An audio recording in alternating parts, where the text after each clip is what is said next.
आज हम BA fourth semester economics के यूनिट 8 आखिरी यूनिट के 30 ऐसे इंपॉर्टेंट एमसीक्यूज करने वाले हैं जो कि पेपर में हर साल रिपीट हुए हैं। इसलिए एक भी एमसीक्यूज मिस मत करना, वीडियो के एंड तक जरूर देखना। चैनल पर नया है तो चैनल को सब्सक्राइब कर लीजिए। इन एमसीक्यूज की पीडीएफ के लिए आप हमें टेलीग्राम पर मैसेज कर सकते हैं।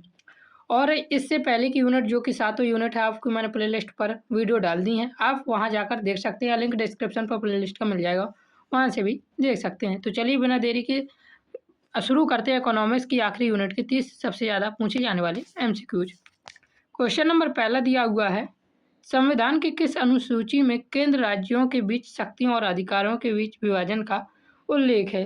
तो इसका हमारा सही आंसर हो जाएगा 7वीं अनुसूची के अंतर्गत। भारतीय संविधान की 7वीं अनुसूची में केंद्र और राज्य के बीच शक्तियों के विभाजन के लिए 3 सूचियाँ दी गई हैं: संघ सूची, राज्य सूची और समवर्ती सूची। ये इकोनॉमिक्स में भी क्वेश्चन पूछा गया है। क्वेश्चन नंबर दूसरा दिया हुआ है, राजकोषीय नीति का उद्देश्य क्या है? तो राजकोषीय नीति का उद्देश्य पूर्ण रोजगार प्राप्त करना, आर्थिक विकास की दर में वृद्धि करना और आर्थिक असमानता को दूर करना। ये तीनों ही राजकोषीय नीति के उद्देश्य हैं। क्वेश्चन नंबर तीसरा दिया हुआ है, केंद्र सरकार निम्न में से किस आय पर कर नहीं लगा सकती है? तो इसका सही आंसर हो जाएगा व्यक्तियों की कृषि आय पर।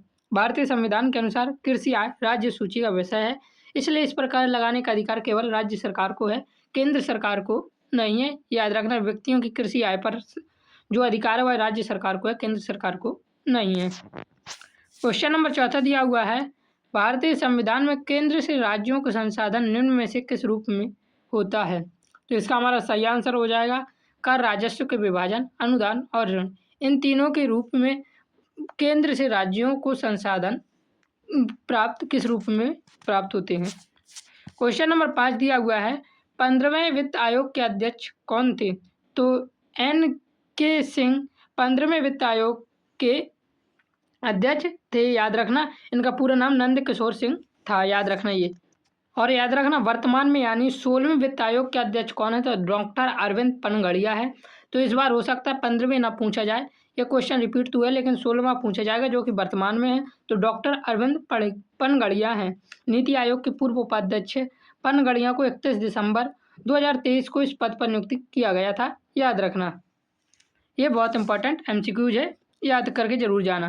क्वेश्चन नंबर 6 दिया हुआ है, राजकोषीय नीति का घटक है। तो इसका हमारा सही आंसर हो जाए सार्वजनिक व्यय नीति, घाटे की वित्त व्यवस्था और कर रोपण नीति। ये तीनों ही राजकोषीय नीति के घटक हैं।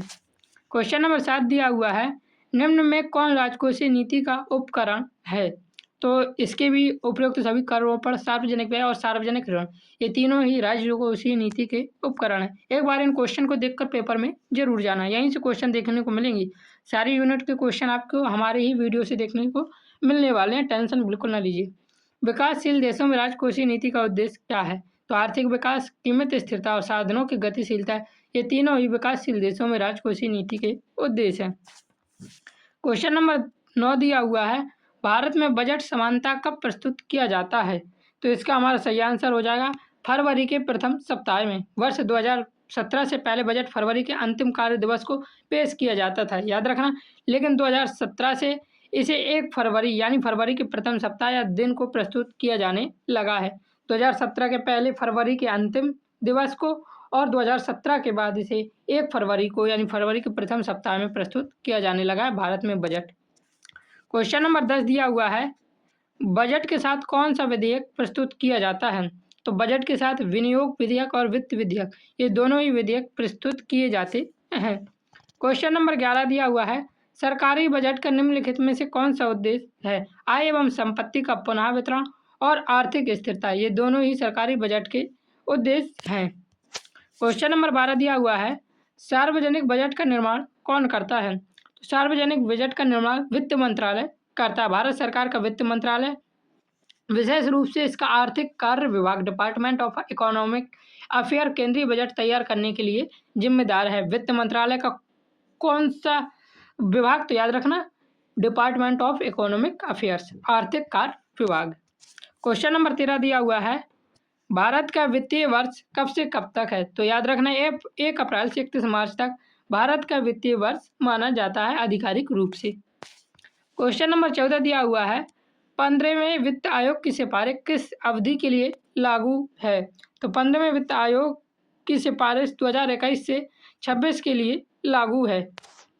क्वेश्चन नंबर 15 दिया हुआ है, 15वें वित्त आयोग द्वारा केंद्र सरकार को प्राप्त कुल निवल राजस्व का कितने प्रतिशत हिस्सा राज्य को हस्तांतरित करने का सुझाव दिया गया है? तो इसका सही आंसर हो जाएगा 41%। 14वें वित्त आयोग ने 14वें नहीं, हाँ 14वें में 42% और 15वें में 41% तय किया गया था, ताकि 1% जम्मू कश्मीर और लद्दाख की सुरक्षा और विकास पर खर्च हो सके। याद रखना ये। क्वेश्चन नंबर 16 दिया हुआ है, संविधान के किस अनुच्छेद के तहत वित्त आयोग का गठन किया जाता है? तो संविधान के अनुच्छेद 280 के तहत क्या किया जाता है? तहत वित्त आयोग का गठन किया जाता है। भारतीय संविधान का अनुच्छेद 280 राष्ट्रपति को हर 5 वर्ष या आवश्यकता पड़ने पर उससे पहले एक वित्त आयोग के गठन का अधिकार 280 देता है, अनुच्छेद 280। क्वेश्चन नंबर 17 है, निम्न में से कौन सा राजकोषीय नीति का उद्देश्य नहीं है? तो राजकोषीय नीति का उद्देश्य विदेशी ऋण भार को कम करना, ये राजकोषीय नीति का उद्देश्य नहीं है। क्वेश्चन नंबर 18 दिया हुआ है, निम्न में से कौन राजकोषीय नीति का अंग नहीं है? तो विदेशों में उद्यम स्थापित करना राजकोषीय नीति का अंग नहीं है।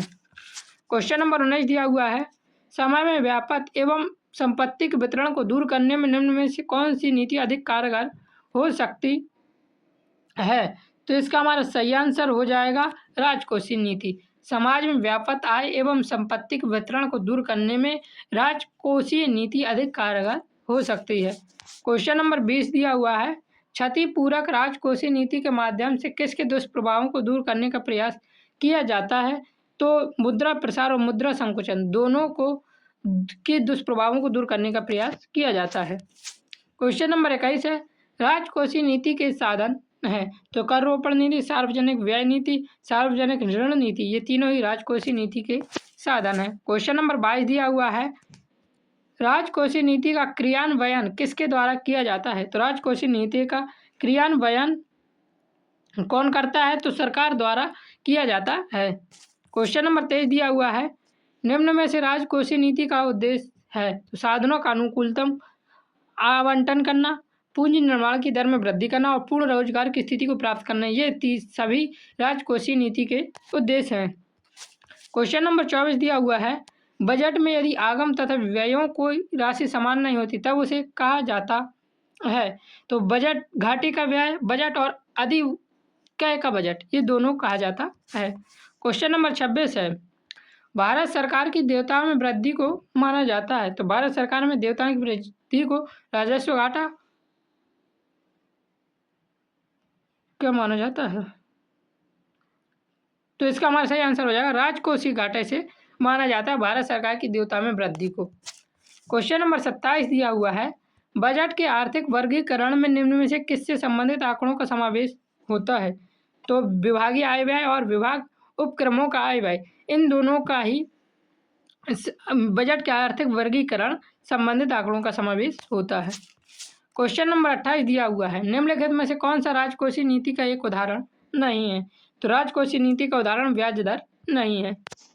क्वेश्चन नंबर 29 दिया हुआ है, राजकोषीय नीति का उद्देश्य है पूर्ण रोजगार प्राप्त करना, आर्थिक विकास की दर में वृद्धि करना और आर्थिक असमानता को दूर करना, ये सभी ही राजकोषीय नीति के उद्देश्य है। क्वेश्चन नंबर 30 और आखिरी क्वेश्चन है हमारा, राजकोषीय नीति के तहत अतिरिक्त साधनों को प्राप्त किया जा सकता है कर रोपण द्वारा, सार्वजनिक ऋण द्वारा और घाटे की वित्त व्यवस्था द्वारा राजकोष अतिरिक्त साधनों को प्राप्त किया जा सकता है। तो इस प्रकार मैंने आपको यहाँ 29 मोस्ट रिपीटेड एमसीक्यूज करवाए। एक एमसीक्यूज 25 नंबर शायद छूट गया था, मतलब कि एमसीक्यूज मैंने लिया नहीं था। तो चैनल पर नए, चैनल को सब्सक्राइब कर लीजिए। जय हिंद, जय भारत, राधे राधे।